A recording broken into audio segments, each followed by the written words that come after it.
I wonder the kind of mentality we have as Christians. We don't take any responsibility for society. We think Christianity is all about church and church attendance, and then no improvement. Listen, for those of you who are not in power, there is something you can do for society. On your birthday, instead of going to the beach, go to an orphanage. Buy food for somebody to eat. If that's the only thing you have done, you have impacted society. At least one soul will say, I ate today because of you. You don't have to be a senator or a governor to impact society.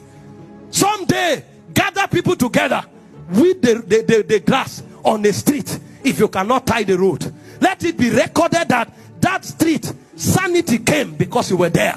If we don't see ourselves as the salt of the earth and as the light of the world, we will not go far.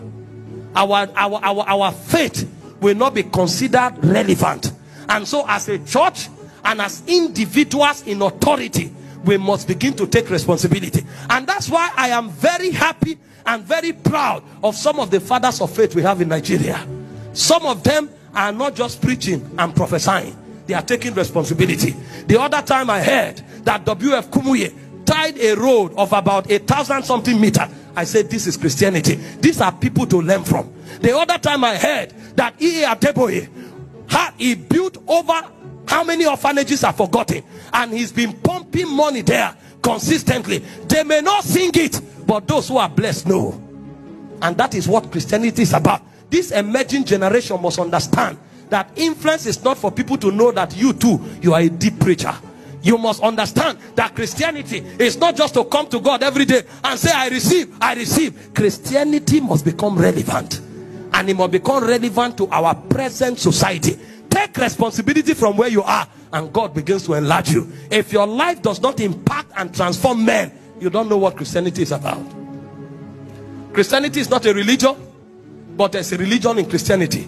And what does the Bible call that religion? It says to remember the widow. It's to remember the orphans. When was the last time you remember the poor around you? When was the last time you remember the orphan? And you are hoping that God will make you president, God will make you influential. What will be the purpose if it's all about food to eat? Your life is bigger than what to eat. Your life is bigger than food. Your life is bigger than what to wear. There is a society waiting for you. That's why the grace of God is on your life. Because when you meet people, you change their story. When you meet people, you give them a reason to know that God is good. James said, if a man comes to you and is hungry, he said, what is the benefit it is to that man if you tell him the Lord be with you, if you don't give him what to eat?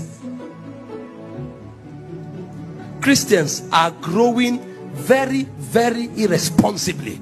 And that's why even the ones that are in power don't know that they are supposed to be there as an example. What a shame that we have more than 50 senators and it doesn't reflect in policies. What a shame that we have more than 50 senators. It doesn't reflect in advancement in society. What a shame that we have more than 20 governors, but society is still crying. And then you ask yourself, who are those leaders?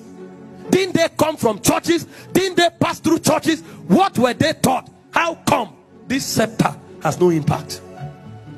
When they leave offices, they are probing them to recover monies that they dumped in different nations, cars that they hid in forest.